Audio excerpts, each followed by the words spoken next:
And we're just going to go live here. We're not going to worry about YouTube. I may have sent the wrong link for YouTube. Anyway, so again, hello and welcome to everybody who's here. This is a real informal conversation, just a chance for the speakers to shine. We see them in the sessions and we don't always have time to connect with them in a little deeper way. Of course, you can go to the event schedule page and click through their speaker bios, and I hope you do. There are beautiful offerings all over, free offerings and ways to stay connected with them. But I want to create a little bit of space where we can just chat and talk about creativity and what it has meant to each of us, what inspires us, how we get into creative flow, if we have a creativity practice. I'll be moderating it, but please put questions in chat. You can raise your hand if you want to come over on camera. We'll do it that way. Just remember we are recording, so know what that all entails. But why don't we just go around the room, and I'm going to pick the first speaker, and then that speaker will pick the next speaker to introduce themselves. Okay, so that's how we'll do it today. Peggy, you're top of my screen since you just came off the last session, which was beautiful. I hope you all get to watch the replay if you weren't here. So Peggy, come and introduce yourself for us. Oh, you're muted. There we go. Okay. Well, I've been following this spiritual path my entire life through one version or another. And I currently teach meditation, have a weekly meditation group, but I also teach a lot online. I was listening to Jenn reading my bio from the last session, and it's like, yeah, I really, when I finally did grow up and give up all those other things, I have totally moved now into my spiritual pursuits with everything that I do. I mean, I retired 3 times and clearly it doesn't stick. So, so I'm out there. I have, just before COVID, created a Mother Earth Sacred Tour business and did lead a tour to Egypt in January, February of 2020. And COVID came. So, but I now have a spiritual center in Egypt, and that's my primary focus. And we're going to start up those tours again in 2023 and hopefully have some retreats and things like that. So, yeah. And I live in North Carolina.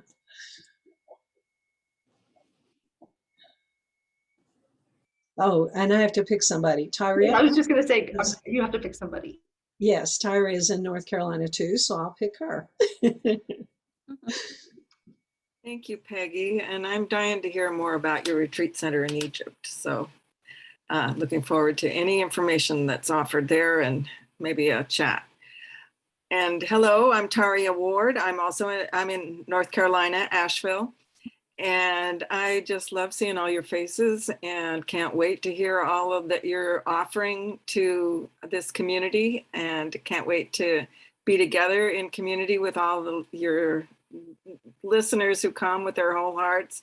A friend texted me this morning and said she was having such a great time listening to y'all. She's in California, so she was up earlier than I am here on the East Coast, but she was taking it all in, just so happy with what she was getting. So yeah, so congratulations to all of you who have spoken so far, and I can't wait to catch up.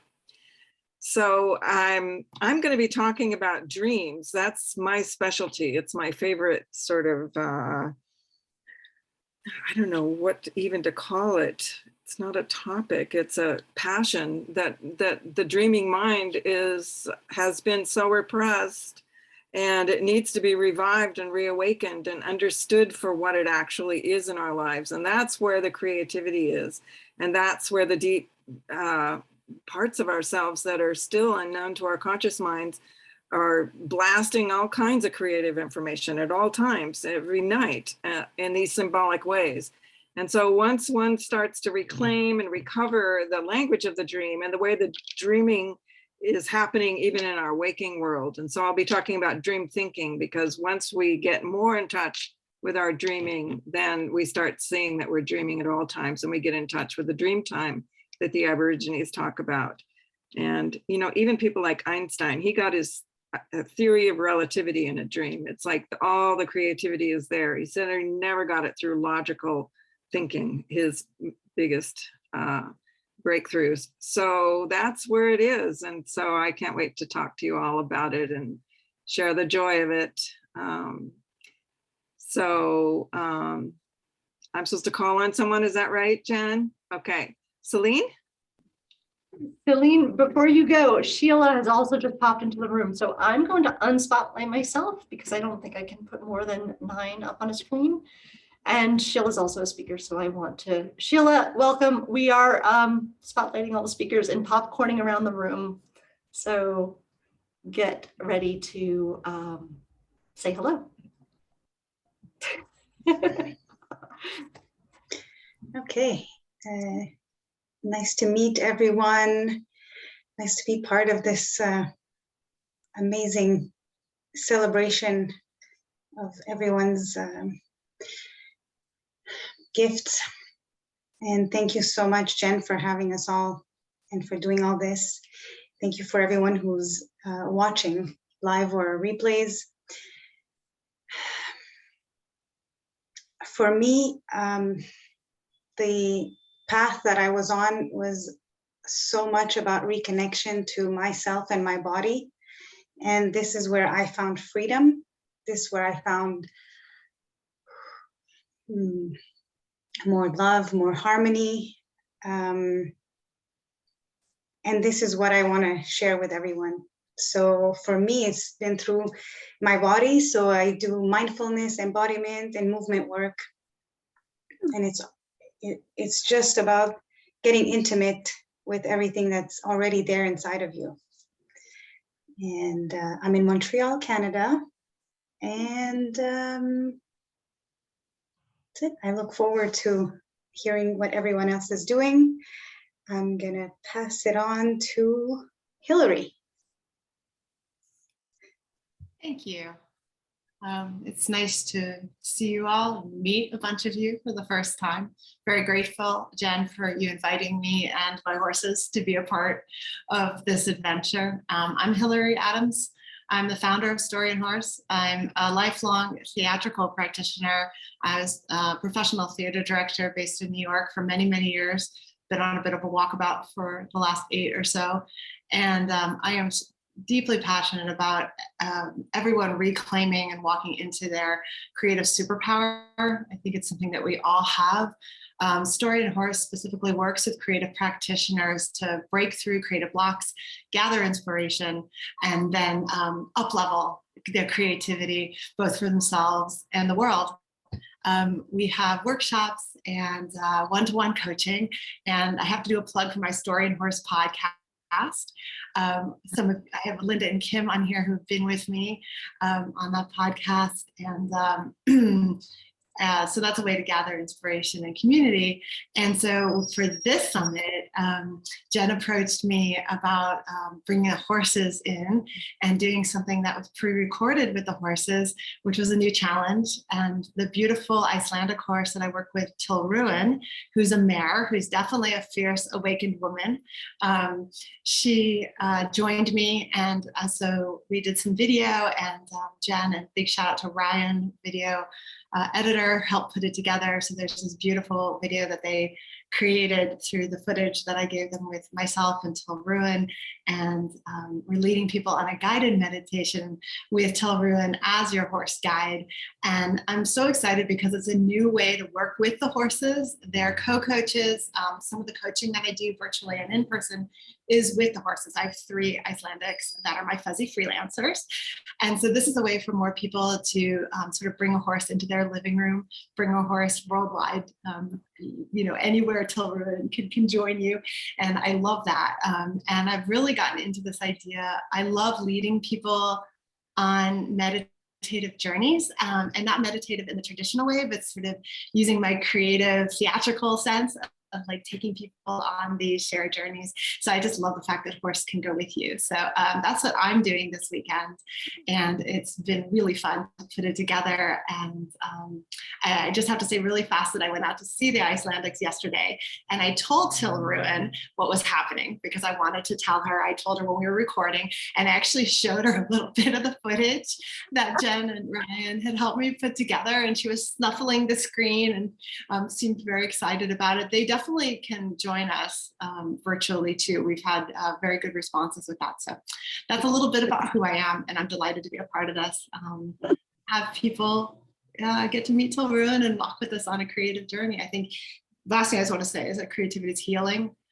Just like stories, I think our original and primary currency and language with each other. I think creativity is part of that original language. And I think it's our common language. And it's a way that we can share, connect, and heal the world. So thank you, everyone. Linda, I'm going to send it over to you.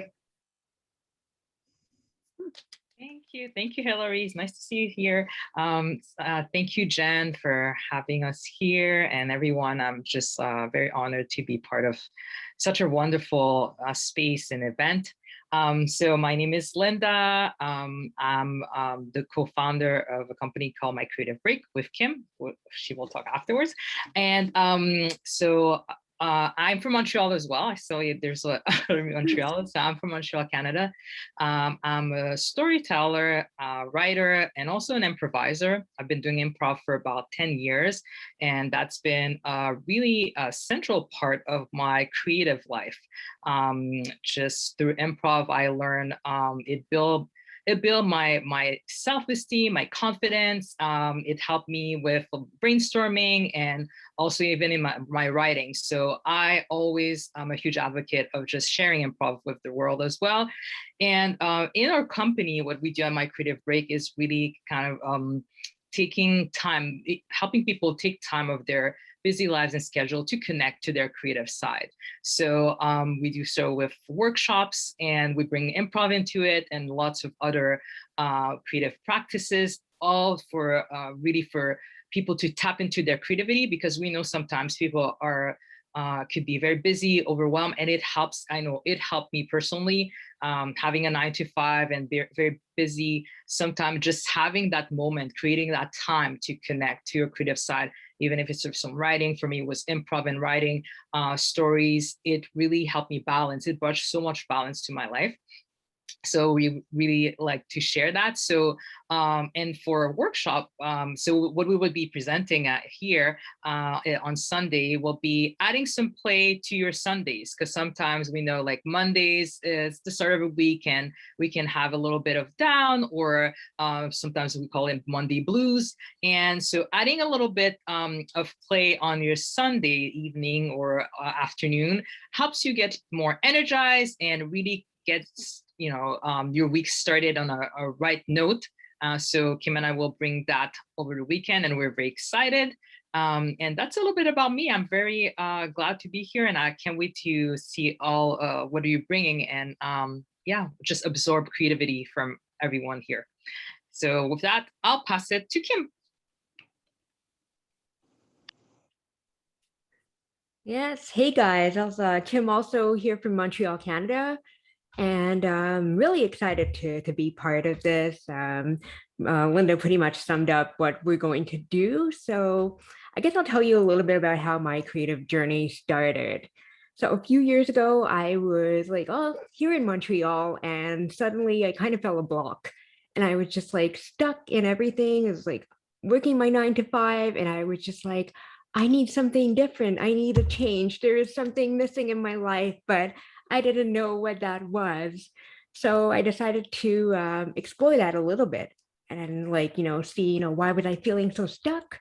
What is this block? What is missing in my life? And I decided that I was going to take a break. I'm going to go off to a different part of the world and travel for a little bit and see if I can get inspired and see, if anything comes to me in that journey. So I did that. I went off. I went to Europe. I did some traveling there. I lived in Spain for a little bit near Eugene. I didn't know Eugene back then. Yes. So during that journey, I kind of met a lot of people. I talked to a lot of people, and I took some time to, really do what I like. So things that I hadn't done for a really long time. Start writing again, start dancing, and after a while, you start feeling rejuvenated, you start feeling happier, but I still wasn't quite sure, what was really missing. And I came back to Montreal, and then I realized, this is a different feel. I need to do some more exploring. So off I went again. I went traveling some more, and I did some more research, and I talked to more people. And then I realized, the people who were the happiest are really the people who make time for themselves. They take the time to do what they like. And even if it's just a few minutes a day, they take the time for it. They really invest in themselves and doing something that makes them happy.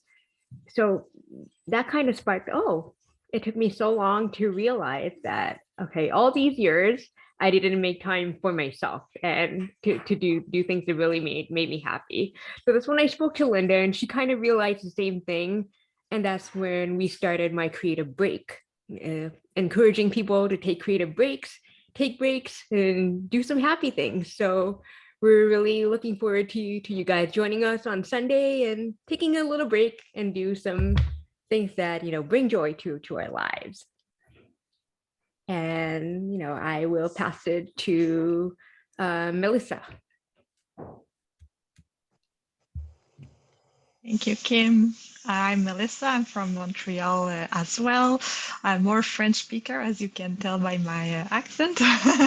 Very happy to be here to meet you all. I really relate to what you are sharing, Kim, because for my part, I was an event planner before the sickness. I lived with migraine, chronic migraines, and it went so bad that I had to stop working 8 years ago.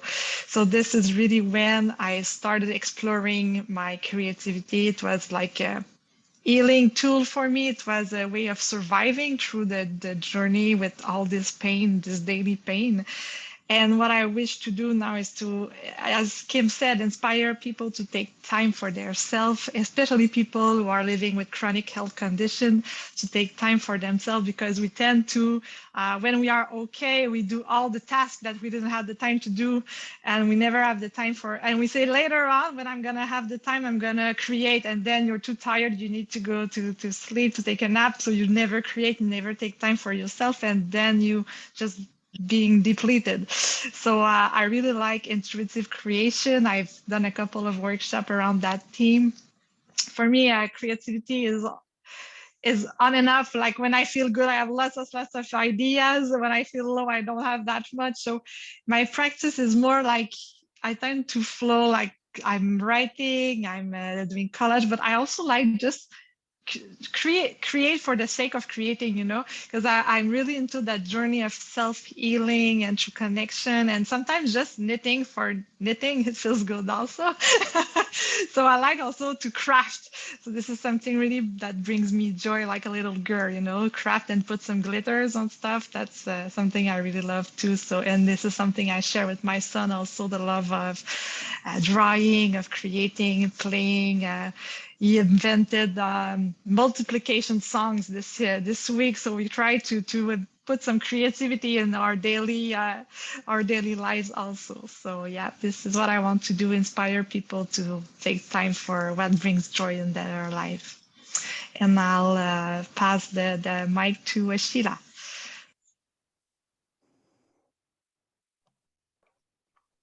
Hi, ladies. Can you hear me? My name is Sheelagh, and lovely to meet all of you on this rainy Friday here in Northern Virginia.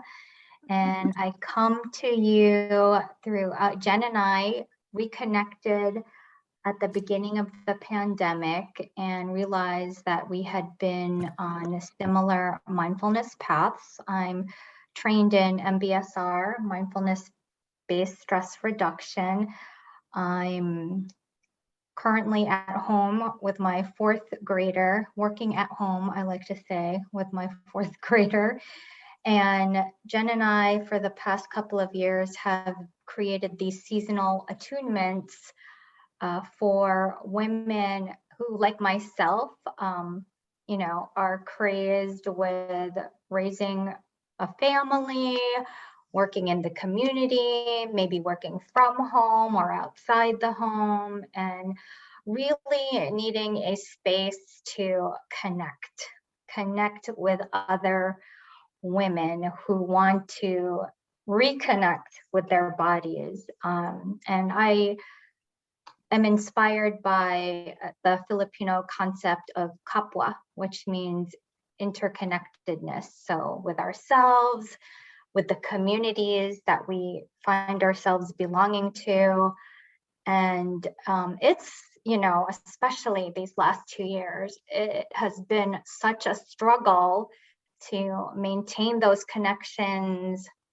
And so I feel that having the opportunity to create these spaces, and if women cannot give themselves a space every day, then maybe seasonally as the seasons change, just to have that seasonal opportunity to really be in our bodies and get in touch with ourselves as well as with each other. So that's what has brought me here, and still flailing around, as I'm sure many of you can relate, but I am super grateful to stay connected to Jen, who has opened my eyes and heart to different ways of being creative in the world, and not being afraid to explore different creative ways. I think at least for myself, before I took that first step, 15, 20 years ago, into that creative woman space, and you I was a bit tentative, but the more I did it, I was like, okay, let me explore. And I don't think so many of us don't give ourselves enough of a chance to explore and play. And so thank you to all of you who provide that opportunity. And I'm not sure who has not spoken yet. I apologize that I popped in late. But Léa, I'll pass it along to you. Thank you. Thank you, Sheelagh. Okay, I'm the last one. Hi, everybody. So my name is Léa, and so I'm a musician, music therapist, sound therapist. So music is a huge part in my life. I started playing piano when I was really young, and classical piano, and then I moved to Montreal. I'm from France, and I moved to Montreal 12 years ago to study classical piano, and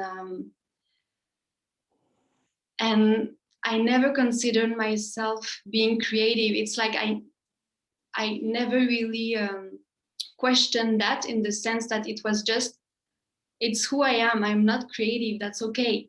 I wasn't even trying to uncover something. I didn't even know we are all creative. And that's interesting, because then I started a really deep healing journey when I decided to go inside and to start yoga therapy, meditation, and to really connect with my heart and what's happening, why am I feeling all of this? Why am I not feeling? And then at the same time, I started to realize that my voice was a huge part of my process, in the sense that when I was in those kind of circles, but in trainings and sharing circles, it was really hard for me to speak. I was completely sweating and shaking, and it was so uncomfortable, and I was feeling so much shame, and was like, what's happening. And I mean, I couldn't express what was present, as if I can't appear like this in a group. And so I realized that, okay, it's something with my voice. I can't accept to hear myself crying, screaming, having a voice that is shaking, and being in my vulnerability. And then in the meantime, I started to sing, but to as if I wanted to use my voice and explore and see what's happening. Why can't I just allow it? And so my work is really about allowing, and because there is so much freedom when we allow ourselves to be and to uncover and to be seen in who we are. And for me, this is also the path of self-love. And because like our voice, this is our heart, it's really connecting to our heart. And so it's super vulnerable. It's like you bypass all the mind and all the thoughts and the stories. So I love now to guide people to free their voice, discover, explore, and love themselves deeply, and realize that it's not about singing, it's not about, it's just about being you. And this is where there is the fulfillment and the authenticity and the joy and in the process. So so I love to work around the voice work, and I also work with polyhandicapped children, also with music, like music therapy, to communicate with them through nonverbal ways. And so yeah, now I firmly believe that being creative is just allowing what's present. We don't need to be like, oh, what can I create today? Sometimes when I am like, oh, I want to compose a song, okay, about this, and then I realize that I am not in this energy. So I come back to, okay, how are you feeling right now? Just express that, and that's enough. So now I never composed, I never improvised, and now I'm like, oh, I compose and I improvise, and it's really nice. And it's always it's joyful, because this is something I thought I would never do. So yeah. Thank you, everybody, and thank you for being here. Thank you. Okay, so I'll be the soundtrack to the recording here. My voice will just pop in once in a while. Random question for anybody who wants to take it. What is your creativity practice? Do you have a creativity practice? Do you set time aside to practice your creativity? How much time do you spend aside? How often? Tell us about it.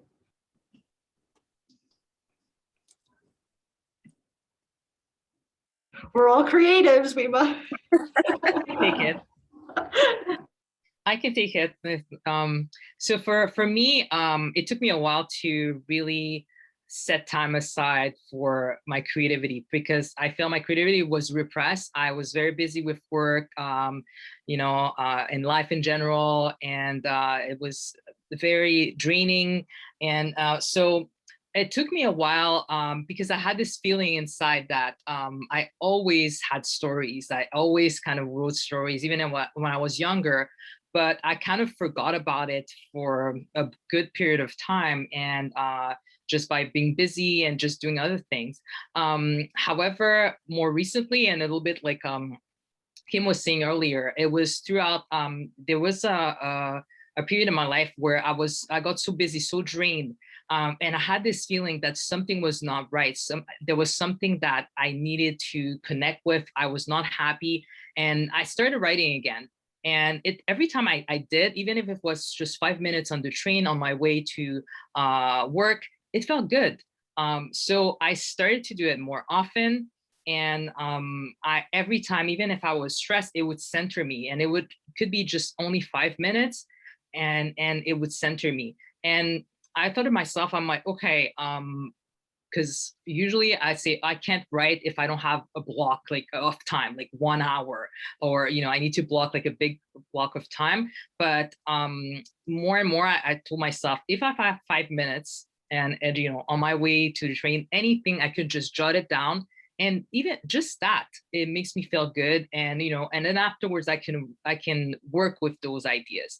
So right now, how my routine is really a little bit like Leah's just said, just like when I feel, I have different projects, sometimes I write comedy, sometimes it's more drama. And I feel like, regarding like, okay, how do I feel today? Yeah, I'm just like in more of just like, okay, comedy. Okay, let's work on this thing, and just put my ideas, down. And then sometimes I see scenes and I just write them down. And then, it just evolves like, with time. And so I would say that would be my practice. That's basically, yeah, quick answer. short word, long answer. Thank you.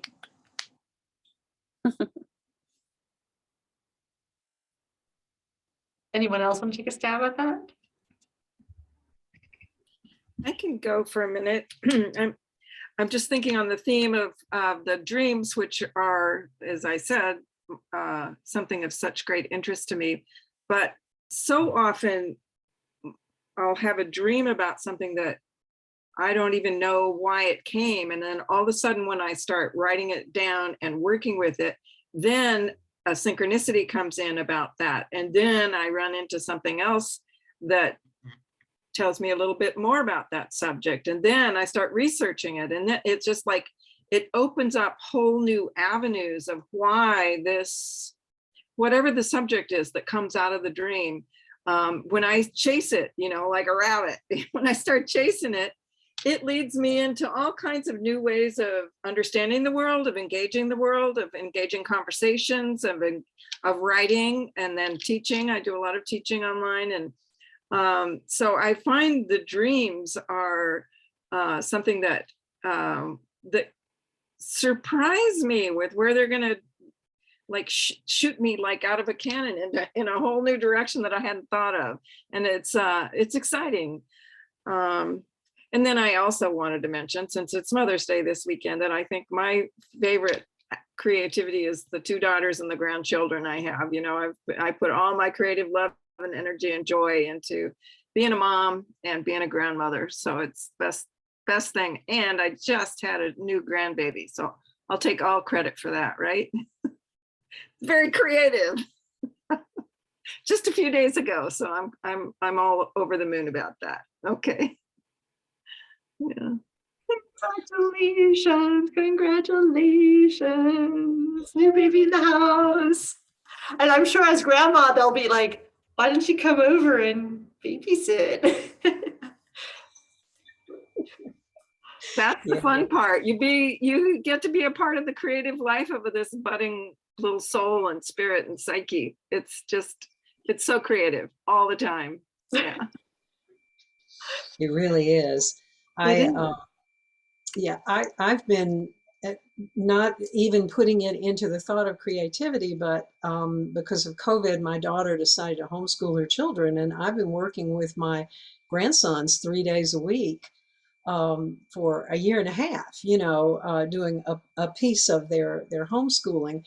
And so, and what I want to say about that is that really pay attention to what your creativity is, because for the last several years, as you can see from all the stuff behind me, I've painted a lot, and I'm certainly not a professional artist, but I've done a lot of painting. And then starting back just before COVID, I was in the process of creating a summit that came that summer of COVID. And from there, I've been teaching classes online for the last 2 years continuously. And I kept saying, I need to get back to my art. I'm not being creative, that conversation that we carry on in our head. And I realized one day, with every course that I teach, I create this extensive PowerPoint presentation. And I mean, I really put a lot of creativity into it, this picture, and move it into this and make it look like this and all sorts of things. And it hit me, you know, and I'm berating myself for not painting. And it hit me one day, wait a minute, I've moved my focus of creativity from one medium to another. And I think we, especially if you're telling yourself you're not doing what you quote need to be doing, then you need to relook at that and notice, because your creativity may change, and without you consciously changing it to a different direction. So just give yourself credit for what you do. And don't assume that you're not expressing your creativity. Look around, because you really are.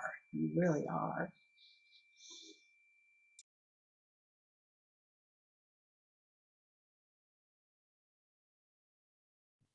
Yeah, Peggy, I want to continue on what you just said. It's interesting because for me, the other day I was walking and I was like, oh, I don't have time these past few days to compose and to sing. And I was like, oh, I spent the whole weekend to just do landing page on my website and blah, blah, blah. It's not. And I was like, but it's creation. And I was thinking after that, but also, you know, just imagining new ways of living, because soon I'm going to move out and really have a different setting of life. This is also creating something new and imagining new ways of living. So this is also creation. And this is, I believe our mind is like, okay, what can be different than just this? And but if I want to be more specific, if I just stay in the subject of music making and singing, what I love to do, even if I'm really busy, you know, during my day, I'm like, okay, just 3 minutes, I set my timer and I go to my piano and it's just, okay, free playing. And I do the same with my voice, okay, free sound exploration. Or when I just do my, not laundry, but the with the plate and the forks, and well, you understand, but I just hum and I sing, and this is in itself creative, because your thoughts just disappear and you just come back into the present moment. So just wanted to share that.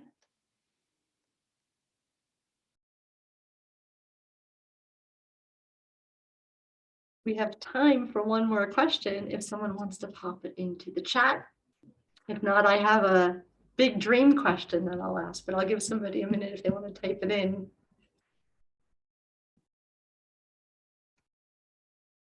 All right, if that comes up, I'll do it because I'm dying to ask. If all the other things in life didn't get in our way, what would you create? You know, I have to ask that because everybody asks that on these questions, you know, and right now we're in this middle of the eclipse season with, you know, we got Venus in the sky and Jupiter, and we're expanding all of this stuff. So if life didn't get in the way, what are you creating? Oh, I can do that. Go for it, Hilary. I want to create a creative barn where we have the therapy horses, which is not, I'm not a therapist, I'm an Equine Gestalt coach, but we have the assisted therapy offerings as well as the coaching and guide with the horses opportunities, perhaps some other riding opportunities. And what I want is a big creative space where there can be everything from meditation to yoga to where I can invite all of you all creative people. We can come and do retreats and make creativity together. And I have this dream of being able to do all sorts of creativity in a place with all these windows where you can look out and see the horses and other animals, because I'm all about animal assisted intervention, which is what it's called, and animals help us heal. So yeah, So I could go on for a long time, but that's the snapshot of something that I can feel it. So that's what I imagine. And it would give a place for like retired horses there too, you know, a place where people could work with horses that aren't able to be ridden anymore, but still really want to interact with people. So it could be mutually healing for the animals as well as us. So that's what I imagine. Lots of creative inspiration with the animals.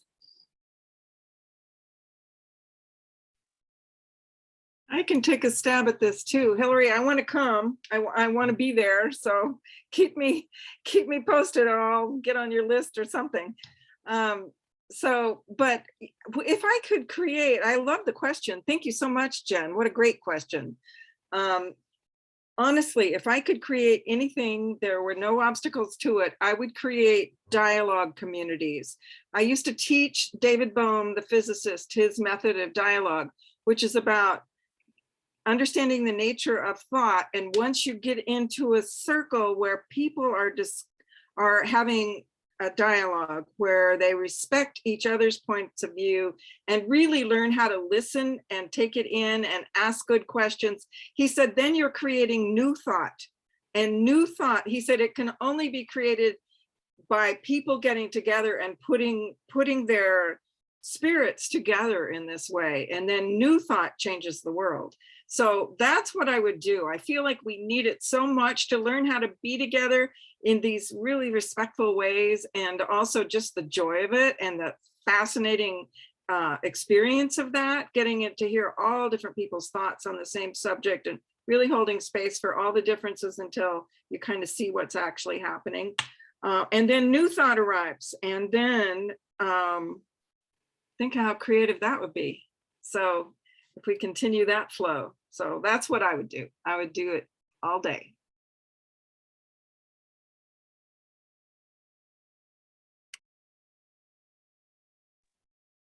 These are beautiful, beautiful visions. And there is a question specifically about my creative practice, because I do have one, and I've been very conscious about creating this because I see what it does for me when I have it in my life and when I don't. It's kind of like meditation. A lot of my exploration with my own creativity at this stage of my life, I just turned 50, is about this idea that I want to create a 30-year joy journey for whatever time I have left. And it comes out of this, I spoke about it in the opening session, so I won't go too much into it here, and you can watch the replay if it's interesting to you, but I've arrived to this moment, and I am really proud of things that I've done in my life, and there are some things I wish I would have changed. But from this moment on, I want to work with the idea of I have a joyful mind, I have a joyful body, I have a joyful heart, I have a joyful spirit, and I want my joy to lead. So all of the things I'm creating here is part of the manifestation of this idea that I do joyful work. My creativity practice, and the way it kind of came to me, was the same way meditation came to me, is start with 2 minutes on the cushion. 2 minutes turns into 5 minutes, turns into 10 minutes, turns into 20 minutes. Sometimes you could do a 3-hour meditation and it feels like 5 minutes. And I started to play with this idea last year of, as I increased my meditation practice as a facilitator guiding mindfulness meditation, I started to do the embodiment work, and I started to have a movement practice. So I started to do movement before my meditation. So I'd get up and like just kind of move my body around. I have breakfast first, and then I move a bit, and then I sit on my cushion, and it's either meditation or I pull oracle cards and I just sort of focus on the key words of those words. And then for about the same time that I do a movement practice or a meditation practice, I do a creativity project, and I keep like baskets of things, just like this is a bag, but this is filled with crayons and markers. I have other things. I have paper and clay and silly putty, and sometimes I do nothing. Like I do nothing. Like I just color. You know, I don't have any anticipation of it, because then when I have this practice, everything else feels creative. Like right now too, like in Melissa's session today, she was doing collage work, and I ended up, this is a sigil. This is my symbol for joy and wonder and rigor, which comes out of Natalie Nixon's session too. So that's what I created today. That was my creativity practice today. And that took I don't know, it took less time than Melissa's session, but I feel empty if I don't have a few minutes of this every day now. So I fill my cup up with that. And my dream, I have two. I have one similar to Hilary's that could be happening. We are building a second story. We're renovating a big family house from my partner in life. His great grandfather's house is under renovation. And my hope is that the second floor becomes some sort of retreat center. Also, it's a smaller space, so it'd be a very intimate retreat center, or I like it as a writing retreat center as well. But I have this other big dream. I have this big dream that I'm creating a one woman or a two woman play, It's either going to be with me alone or with Luis if he wants to do it. And I'm going to get in a van and I'm going to drive around Europe and we're going to talk about our long walk across 2 continents. And it's going to be dramatic, like and fun. And there's going to be an interactive conversation about how people reinvent their lives and how they listen to the wind, how they tap into their creative energy and navigate towards joy. Awe and wonder is sort of the underlying part, but how do you manage the pivots and reinventions in your life? That's my big dream. So I hope Jupiter hears that and makes that possible.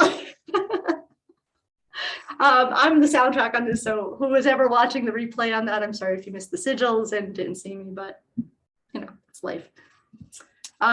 Any last thoughts before we go into the closing part of the day? We're going to close out today. Any other dreams that we want to throw out in the universe right now? Put in chat. You can tell me on mic. Sure, I can go. But Go ahead, Linda.